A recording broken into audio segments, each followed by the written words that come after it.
All right, as promised, I continue to want to bring you national voices on what is going on with the Suns. And the next voice is one I'm very familiar with from our days back in Southern California, and one of the great broadcasters. He is the voice of the New Orleans Pelicans. He's on Sirius XM. If you go over to channel 207 on the app, and I do listen to Sirius as part of their morning show, is Joel Meyers, who I'm sure is very familiar with Monty and Chris Paul and this whole cast of characters.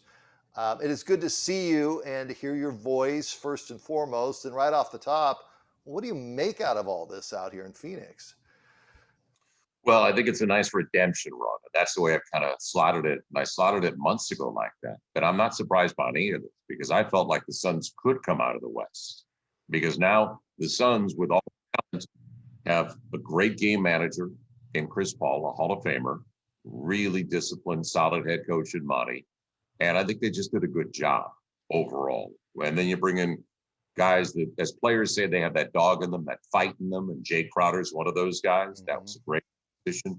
But I'm not surprised at all, Brad, because that's how good Chris Paul is. And everybody knows that. I mean, what does he have? 38 assists over the last 3 games of the postseason, 38 assists and only two turnovers, actually. Two turnovers, yeah. That he has. So I'm not surprised. I felt that strongly months ago about the Phoenix Suns. How familiar are you and close with Monty or Chris from what you've done around the league in New Orleans? Well, I missed Chris by a year. So it was kind of funny when he ended up with the Clippers, he came up to me and he kind of whispered in my ear, he goes, "It's so strange to hear you on the Hornets," which they were called at the time. And but I have the utmost respect for him because of the way he has persevered. And I like the way he handled as a pro because he goes to Houston and then it was like he was banished to Siberia, which he wasn't. He went to Oklahoma City and I met with him there on a preview show with my partner, Antonio Daniels. And what he did for Shai Gilgeous-Alexander there was amazing. So we had asked for, to give you an idea, we'd asked for Chris. Chris comes into the conference room where we're doing all our interviews in, and Shai was with him, who we had not asked for. But like an intern, Shai was just modeling everything after Chris. He was every step with Chris. He was with him. So I give him credit. That's why I called it, and I started calling this months ago, the redemption run of Chris Paul. Well, those guys, that have been bounced, and whether Harden liked you or not, wanted to play with you or not, Chris from Oklahoma City, give James Jones credit because he was creative enough to make the deal. He brought in one of the great game managers we have ever seen in NBA history. And it's amazing. Remember this as well. Chris is 36 years old. So everybody talks about, will LeBron ever slow down? He's also 36 years old. If anything, I see more spring in the step of Chris Paul. And maybe it's because he's around a super young group like Devin Booker and Cam Johnson and Cam Payne and Mikal Bridges. And maybe it's energized him to that point where he's found a second wind in his career. So I'm happy for Chris Paul, Monty, and the whole group. And I think it's a great story. I think it's refreshing now that we have other teams involved because, it's the first time since 2011 we haven't had either Steph or LeBron in the NBA playoffs.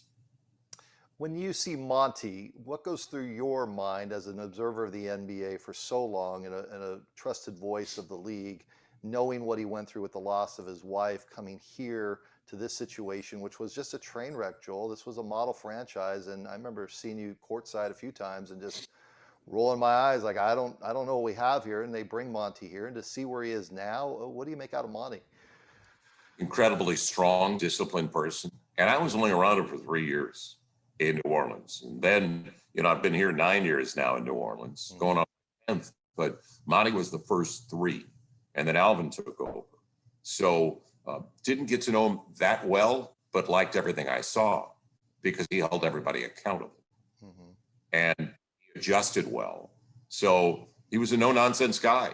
And as you brought up, what he has been through, and the loss of his wife, and what happened in Oklahoma City, and then going back to San Antonio, pretty amazing. And you guys are the fortunate ones in the Valley of the Sun because you got him at the prime of his business life where he's experienced so much, he's gone through so much, setbacks, and then an elite athlete. You're not in the NBA unless you're one of the very best in the world. So when he was drafted, he went into the Knicks. Doc Rivers was kind of his godfather with the Knicks. All those life experiences, and you guys are the winners because you get him now in that window where everybody talks about it, business leaders talk about it, where they've had all those reps and all those experiences, and now once they get into their 40s and 50s, they feel like they're in the prime of their career. And I feel like that's where Monty is right now. It's interesting because during the Lakers series, Joel, Chris Paul and Monty went back and forth, with Chris's health. And to the point I'm sure you saw where Monty said, "You're not going to play in game 3." And Chris said, "The hell I'm not. I'm going to get out here. I'm going to play." And the two talked openly about it, which is very rare in this league. A lot of times, an injury happens, and if you don't see it on camera, you don't even know that it's out there. You don't even know that these guys are playing through it. You don't even know what's going on behind the scenes. And I just find it refreshing how open the both of them are about everything that's gone on with this team. We don't know every last bit. We don't know how much Chris has gotten on DeAndre Ayton, which from what I'm hearing behind the scenes has been a lot. And now we see DA turning into something. But I just find that little combination between Chris and Monty really interesting. Yeah, it's an extra coach, and he's an extension of Monty. So you got to remember they had a year together, just a year together. Right. In before that was all busted up. So they have had those kind of conversations, tough conversations, early in Chris's career, early in Monty's coaching career. So they've had some discussions before. And now, all these years later, upfront, honest, open, I don't doubt any of that. And what he's meant, I'm glad you brought it up, to DeAndre Ayton. Mm-hmm. I saw when Charles and Kenny, Shaq and Ernie had DeAndre on before the game. It was so refreshing to hear this young man. He was thoughtful, insightful. He listened to the questions. He had a smile on his face and in his responses, in his voice, because if you look back at what developed in that draft with DeAndre 1 and then Marvin Bagley 2, and then all of a sudden it became the Luka and Trey draft. Right. Well, it's DeAndre has grown up in a hurry thanks to a game manager and a leader on the floor like Chris Paul. So he's got a good coach, really good coach in Monty, who can be upfront and honest with him. And then it's your peers that police the locker room and what you do on the floor. And he's got a Hall of Famer doing that. So this early in DeAndre Ayton's career is invaluable. It's amazing how much it's going to mean to him. He's skilled. There is no question about that. But Chris Paul has helped accelerate the process to put him into positions to succeed. So it's been a great deal to DeAndre Ayton, a couple of the younger guys like that. No, and it's a good point you bring up, because when DeAndre came in, they did not have a point guard. They brought in Ricky Rubio, and he was a big upgrade. And then you bring in Chris Paul, and he's a much bigger upgrade. And so he's actually had some people, and I think Crowder has gotten into him, and just some of the veteran guys, and James Jones quietly behind the scenes. 2 other questions I'll get you out of here. What is going on with Denver from your view in this series? Is anything more than just Brad luck? The Suns won at home court. That's what they're supposed to do. Nothing's really happened here so far. Or this is going to be over in 4. Well, not necessarily 4, but I thought I liked the Suns anyway going into the series. I thought they could get to the conference finals. And a lot had to do with Jamal Murray. When you take off a player of that magnitude, it can impact any team. So that's an all-star. And that's an all-NBA talent for years to come. That's how good Jamal Murray is. So when you only have one guy that you have to game plan for defensively, as opposed to 2 guys that you really have to worry about, and then Murray you have to guard on the outside so he keeps everybody honest. And then it opens up other things. Then the path to the basket is a little bit easier because of the spacing on the floor.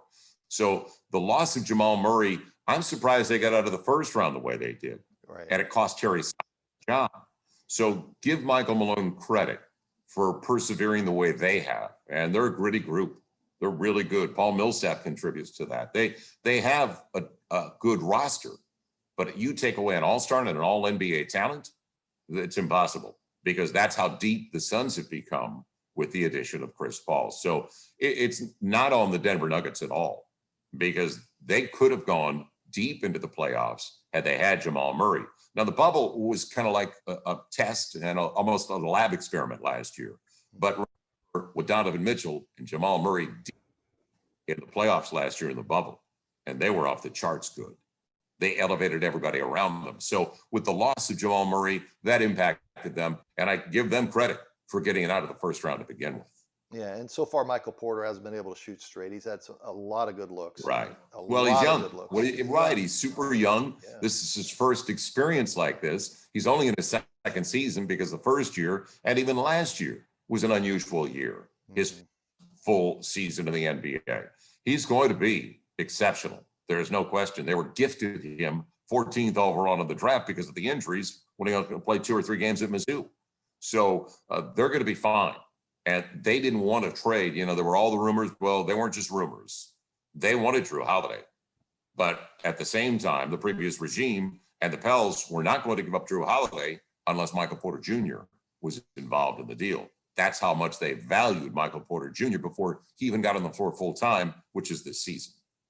Last question, I'll get you out of here, Joel, and I appreciate your time and your insight. The West, it is cool having 4 new teams. It's great. I think it's great for the league. It's great to see them. But of the 4, which one do you like the most to get out? Well, I want the Suns just for the simple reason I think it's so healthy for the league. You've got 5 teams in the last 8 teams, both conferences, Brad. You've got 5 teams that have never won it, and you got 3 teams that haven't won it forever. Sixers are the most recent, 83, with that Dr. J, Moses Malone, Bobby Jones, Mo, and Andrew Toney, Sheets. That group, 71, was the most recent for the Bucks, and that was Kareem and the Big O. And then for the Hawks, it's my favorite team, Bob Pettit, and the St. Louis Hawks. They were not even in Atlanta. It was 1958. So I think it's refreshing for the league because if you look at the NFL, that's what we love about the NFL. There's such parity, you never know. There's always 1 or 2 teams in the playoffs, and wow, didn't think they'd get there. And then the possibility of a team going to the Super Bowl that we didn't anticipate would be there at the end of the year. So that's why the NFL has really succeeded at a great rate, because there's kind of that influx and some surprises every year. And now we have it in the NBA. As I mentioned before, first time we're not going to have Steph or LeBron in the finals since 2011. And I think it's healthy. Yeah. So 5 teams who could win it out of the 8 that have never won it before. And I think it's great. I think it's exceptional that they're going to have a parade. And these teams haven't had parades forever. Yeah.